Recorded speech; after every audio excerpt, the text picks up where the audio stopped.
नमः शिवाय। जय श्री कृष्णा।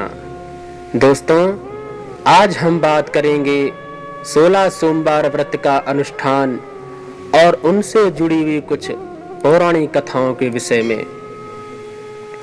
एक समय श्री महादेव जी मां पार्वती के साथ भ्रमण करते हुए मृत्यलोक में अमरावती नगरी में आए। वहां के राजा ने शिव मंदिर बनवाया था, जो कि अत्यंत भव्य एवं रमणीक तथा मन को शांति पहुंचाने वाला था। भ्रमण करते हुए शिव पार्वती भी उसी मंदिर में ठहर गए। पार्वती जी ने कहा, हे नाथ, आज तो हम चौसर खेलेंगे। खेल प्रारंभ हुआ, तभी वहां पुजारी जी पूजा करने के लिए आए। मां पार्वती जी ने पूछा, हम दोनों में से जीत किसकी होगी? पुजारी जी बोले, महादेव की, परंतु जीत मां पार्वती की हुई। अंततः पार्वती जी ने पुजारी जी को झूठी भविष्यवाणी करने पर उन्हें कोढ़ी होने का श्राप दे दिया। वह पुजारी कोढ़ी हो गया। भगवान शिव और मां पार्वती के चले जाने पर कुछ समय पश्चात अप्सराएं उस मंदिर में पूजा करने के लिए आई। अप्सराओं ने पुजारी के कोढ़ी होने का कारण पूछा। पुजारी ने सब बातें बता दी। अप्सराएं कहने लगी, पुजारी जी, आप 16 सोमवार का व्रत करें तो शिवजी प्रसन्न होकर आपका संकट दूर करेंगे। पुजारी जी ने अप्सराओं से व्रत की विधि पूछी। अप्सराओं ने व्रत करने और व्रत के उद्यापन करने की संपूर्ण विधि बता दी। पुजारी ने विधि पूर्वक श्रद्धा भाव से व्रत प्रारंभ किया और अंत में व्रत का उद्यापन भी किया। व्रत के प्रभाव से पुजारी जी रोग मुक्त हो गए। कुछ दिनों बाद भगवान शिव और मां पार्वती पुनः उस मंदिर में आए तो पुजारी जी को रोग मुक्त देखकर मां पार्वती ने पूछा, मेरे दिए हुए श्राप से मुक्ति पाने तुमने कौन सा उपाय किया? पुजारी जी ने कहा, हे माता, अप्सराओं द्वारा बताए गए 16 सोमवार के व्रत करने से मेरा यह कष्ट दूर हुआ है। पार्वती जी ने भी 16 सोमवार व्रत किया, जिसके फल स्वरूप उन्हें उनके रूठे हुए पुत्र कार्तिकेय जी पुनः मिल गए। माता से प्रसन्न होकर आज्ञाकारी हुए कार्तिकेय जी ने पूछा, क्या कारण है माता? मेरा मन सदैव आपके चरणों में लगा रहता है।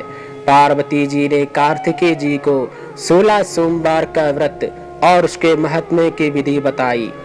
तब कार्तिकेय जी ने भी इस व्रत को किया, जिसके फल स्वरूप उनके बिछड़े हुए मित्र उनसे मिल गए। अब मित्र ने भी इस व्रत को अपने विवाह होने की इच्छा से किया। फलतः वह विदेश गया। वहां के राजा की कन्या का स्वयंवर था। राजा ने प्रण किया था, मेरी कन्या जिस व्यक्ति के गले में वरमाला डाल देगी, उसी के साथ राजकुमारी का विवाह करूंगा। ये ब्राह्मण मित्र भी स्वयंवर देखने की इच्छा से वहां जाकर एक कोने में बैठ गया। कन्या ने इसी ब्राह्मण मित्र को वरमाला पहना दी तो राजा ने बड़ी धूमधाम से अपनी राजकुमारी का विवाह उसके साथ कर दिया। तत्पश्चात दोनों सुखपूर्वक रहने लगे। तो एक दिन कन्या ने पूछा, हे नाथ, आपने कौन सा पुण्य किया जिससे मैंने आपके गले में वरमाला पहना दी? ब्राह्मण पति ने कहा, मैंने कार्तिकेय जी द्वारा बताए गए अनुसार 16 सोमवार व्रत का पूर्ण विधि विधान द्वारा भक्ति से उस व्रत को किया, जिसके फल के कारण मुझे तुम्हारी जैसी सौभाग्यशाली पत्नी मिली।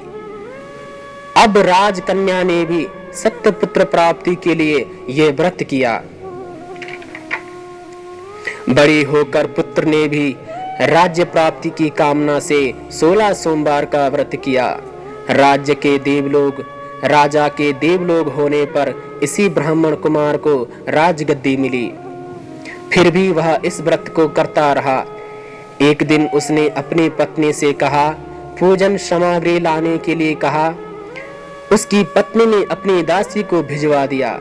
जब राजा ने पूजन समाप्त किया तो आकाशवाणी हुई, हे राजन, तुम इस पत्नी का त्याग करो, नहीं तो राजपाट से हाथ धोना पड़ेगा। प्रभु की आज्ञा मानकर उसने अपनी पत्नी को महल से निकाल दिया। तब वह अपने भाग्य को कोसती हुई एक बुढ़िया के पास गई, अपना दुखड़ा सुनाया तथा बुढ़िया को बताया, मैंने पूजन में सामग्री राज्य के कहे अनुसार शिवालय में नहीं ले गई और राजा ने मुझे निकाल दिया। अब रानी के बुढ़िया देवी ने कहा, तुझे मेरा काम करना पड़ेगा। उसने स्वीकार कर लिया। तब बुढ़िया ने सूत की गठरी उसके सिर पर रखी, गठरी उड़ गई। बुढ़िया ने डांटकर उसे भगा दिया। अब रानी बुढ़िया के यहाँ से चलते चलते नगर में पहुंची। नगर में एक गुसाई जी रहते थे। गुसाई जी उसे देखते ही समझ गए कि यह उच्च घराने की अबला किस्मत की मारी है। वे उसे धैर्य बंधाते हुए बोले, बेटी तू मेरे आश्रम में रह, किसी प्रकार की चिंता मत कर। रानी आश्रम में रहने लगी, परंतु जिस वस्तु को वह हाथ लगाती वह खराब हो जाती। यह देखकर गोसाई जी ने पूछा, बेटी किस देव के अपराध से ऐसा होता है? रानी ने बताया, मैंने अपने पति की आज्ञा का उल्लंघन किया और शिवालय में पूजन के लिए नहीं गई, इसके मुझे यह घोर कष्ट उठाने पड़ रहे हैं। गोसाई जी ने शिव जी से उसके कुशल क्षेम के लिए प्रार्थना की और कहा, बेटी तुम 16 सोमवार व्रत को विधि विधान अनुसार करो। तब रानी ने विधि पूर्वक व्रत पूर्ण किया। व्रत के प्रभाव से राजा को रानी की याद आई और दूतों को उसकी खोज में भेजा। आश्रम में रानी को देख दूतों ने राजा को बताया।